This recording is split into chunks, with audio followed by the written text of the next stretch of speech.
প্রত্যেকটা পিকনিক টিমে থাকে আমি খাবো না, আমি খাই না, আমি একটু খাই। পরে দেখা যায় তারাই বেশি খায় চেটে। তো গাইস পুরো মিনি ব্লগটা দেখো। বল আচ্ছা হঠাৎ করে পিকনিকের প্ল্যান হয়ে গেল। এখন তো আমার পিকনিক প্ল্যান হয়ে গেল। নিচে করবি তোর বাড়ি কি কি থাকবে? পিকনিকের মেনু হচ্ছে তোর ফ্রাইড রাইস আর হচ্ছে চিকেন কষা।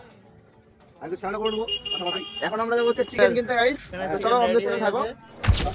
চিকেন রেডি, তারপরে এবার ফ্রাইড রাইসের জন্য যা যা লাগে তো গাইস আমরা এখন নিব, নিয়ে বাড়িতে গিয়ে ভাস্করের বাড়িতে হবে পিকনিক। তো চলো পুরো ভিডিও দেখো। গাইস তোমরা তো দেখলেই হঠাৎ করে আমরা পিকনিক প্ল্যানটা করলাম। হ্যাঁ হঠাৎ করেই পিকনিক প্ল্যানটা, আর হঠাৎ পিকনিক প্ল্যানটাই কিন্তু সব থেকে বেস্ট। ভাস্কর ফোন করে বলে যে আজকে ওর বাড়িতে কেউ নেই, তাই ওর বাড়িতে পিকনিক। ওরা হয়তো ভাববে যে পিকনিক করতে গেলে বাড়িতে কেন, ওটা হলো এখানেই, কারণ ওর মা ছিল। বললো চল আমাদের বাড়িতে পিকনিক করা যাক, তাই সেই মতো আমরা সবকিছু বাজার করে ওর বাড়িতে চলে। তারপরে শুরু এগুলো রান্না করা নিয়ে যুদ্ধ, কে কি রান্না করবে। বাট তোমরাও কিরকম করে থাকতো কমেন্ট সেকশনে জানাও। তো গাইস আরো একটা ব্যাপার, যে ফ্রাইড রাইসে কতটা চাল লাগে তিনজনে তোমরা একটু কমেন্টে।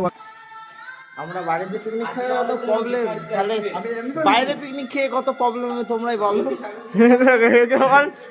তো গাইস এই মিনি পিকনিকটা করতে গিয়ে সেই ছোটবেলার কথাগুলো মনে পড়ে যাচ্ছে। ছোট ছিলাম বলে তখন হয়তো এত এলাই আয়োজন হতো না। তো সেই ডিমের ঝোল ভাত, ও জন্য সেই ছোটবেলাটাকে আমরা এখনো খুঁজে যাই। তো চলো চলো, এত ইমোশনাল হয়ে পড়লে এত খাবার খাবে কে। তো আমাদের রান্না হয়ে গেছিল প্রায়, কয়টা হয়ে গেছিল। ফাইনালি আমাদের রান্নাটা কষ্ট করে করেছিলাম, তারপর দেখতে পাচ্ছ ফাইনাল রান্নাটা। আর তারপর আমার বন্ধু পুরোটাই চেটে মুটে খাচ্ছিল। আমাদের টিমের সেরা। ভিডিওটা কেমন লাগলো কমেন্ট সেকশনে জানাও। তোমরা কারা কারা পিকনিক খেলে সেটাও জানাও। আর নেক্সট মিনি ব্লগ পাওয়ার জন্য চ্যানেলটা সাবস্ক্রাইব করাটা